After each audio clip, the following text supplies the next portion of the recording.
The Department of Basic Education has been fined 5 million rand in relation to the publication of the 2024 Matric results. So the Information Regulator of South Africa hit the department for not upholding its last notice, which blocked the department from publishing the 2024 Matric results in national newspapers. Last month, the Information Regulator issued an enforcement notice aiming to prevent the release of Matric results in local newspapers, citing concerns related to the Protection of Personal Information Act, or Popia. So for more of this, we're going to be joined virtually by chairperson of the Information Regulator, Advocate Pansy Tlakula. Advocate Pansy, good morning. Thank you for your time with us here on the SABC at this hour. Good morning. Good morning, Michelle. Well, let's delve in. Following the enforcement notice that had been sent to the Department of Basic Education, perhaps you can just break down for us how the Department of Basic Education failed to comply with that enforcement notice. Let me start at the beginning. We conducted an assessment to find out whether the manner in which the Department of Basic Education processes personal information by publishing matric results in the newspaper complies with Popia. After that assessment, we came to the conclusion that the department did not have any legal basis for publishing the matric results in the newspaper. And by that, I mean that they had to prove to us that publication of the matric results in the newspaper protects the legitimate interests of the learners or pursues the legitimate interests of the department, or for that matter, is in compliance with the law. Since they could not prove any of these, then what then happens is that they then have to comply, they have to obtain the consent of the learners who are above the age of 18 or their parents if they are below the age of 18 before they publish the matric results in the newspaper. And because of that finding, we then came to the finding that publication without obtaining the consent then violates Section 11 of the Protection of Personal Information Act. And on the basis of that finding,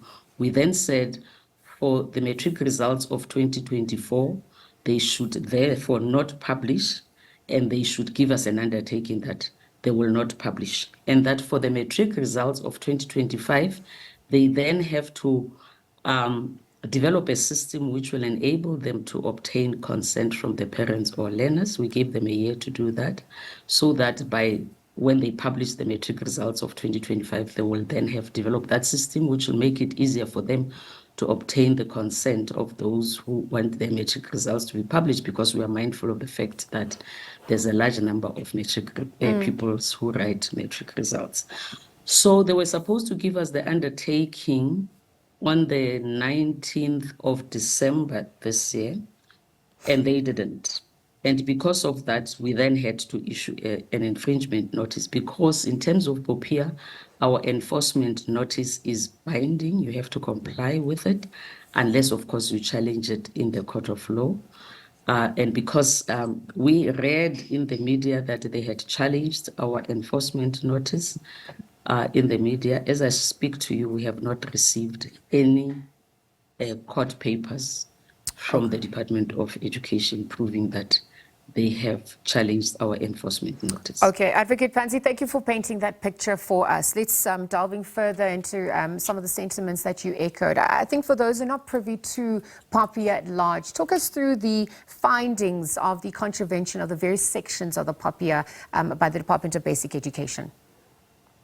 Yeah, the section that they contravened, as I've indicated, is Section 11. Of the Act.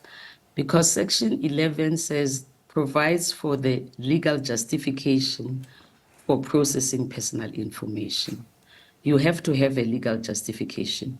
You can publish if you can prove that publishing results in the newspaper in this instance is in the legitimate, it protects the legitimate interest of the learners. Now, the department could not tell us how publication of results in the newspaper protects the personal, the legitimate interest of the learners, and for that matter, what legitimate interest of the learners is being protected. They also could not prove to us. The second ground of justification in Section 11 is that you can publish without obtaining consent if you can prove that processing personal information in this instance publishing matric results in the newspaper pursues the legitimate interest of the department. The department could not prove to us how publication of the results in the newspaper pursues their legitimate interest. They also could not tell us the law which allows them to publish. So if those grounds of justification do not apply, then you have to obtain consent. So that's the basis of our finding. All right, thank you. Thank you for breaking that down for us. So with Section 11 of Popia being about consent, justification and objection as well, I just want to delve into, how the Information Regulator, and if it did advise the department perhaps on how to make these results available to learners using methods that are compliant with Popia. I mean, to earlier point, there are many students, many of whom would have turned 18. So I wonder if there is advice or methods that they can adhere to or use to manage students who have turned 18. The information that we have is that, as you know, the learners can obtain their results from the school, but we have also received information when we were doing the assessment that the learners can receive their matric results through an SMS. They just register, then it's a secured method where they get an OTP and they get their results immediately. So we were told that that SMS facility is available as well. In terms of clarity, just for clarity's sake as well, in terms of the department's next steps, talk to us about whether the department can appeal against the decision of the regulator. I know early on you said that the notice is binding.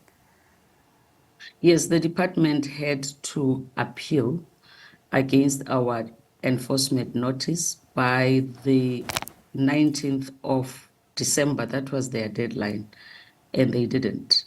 That is why we then issued an infringement notice, because the only way in which they could not comply, or they cannot comply with our enforcement notice, is when they lodge an appeal against it in a court of law, which they haven't done.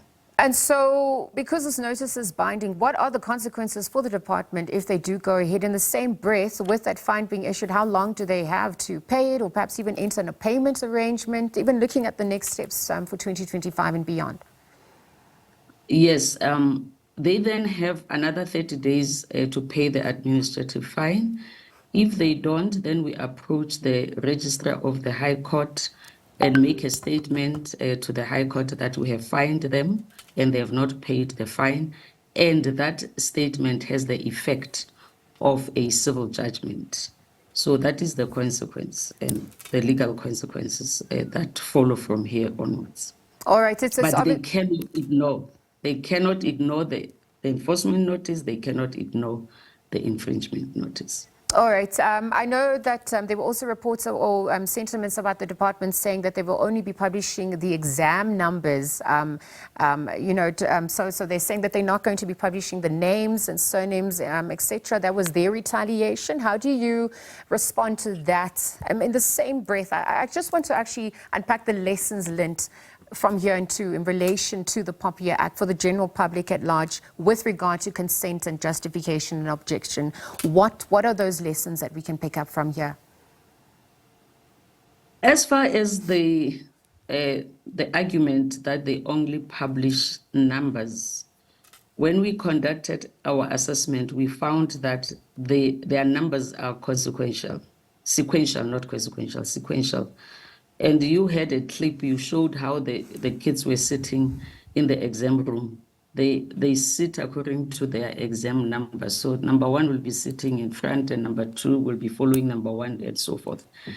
And the results are published in that order in the newspaper. So you see that clip that you have. So what it means is that if you are number one and I'm number two, I'm sitting behind you, I will know your results, and the one who's sitting behind you will also know your results. So as a result, those results are not completely anonymized. That is the argument that we gave them in response to. That was our response to their argument that the results are anonymized. They are not completely anonymized. The lesson that can be learned by the general public from this is that we cannot be told, for instance, that the Matric results have always been published. Yes, they've always been published, but that was before the Protection of Personal Information Act came into effect.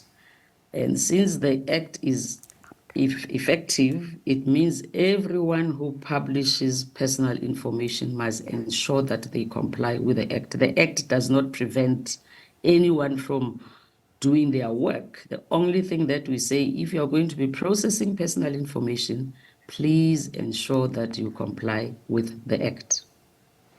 All right, Advocate Pansy Tlakula, thank you for joining us at this hour and for breaking down, that story. We're obviously monitoring developments, also going to be waiting a response for the department to see what unfolds from here on too. But we'll leave that conversation there for now. Advocate Pansy Tlakula this morning, chairperson of the Information Regulator, speaking about that 5 million rand fine Information Regulator that had imposed on the Department of Basic Education for the Matric results breach. That is a story that we are monitoring as it develops.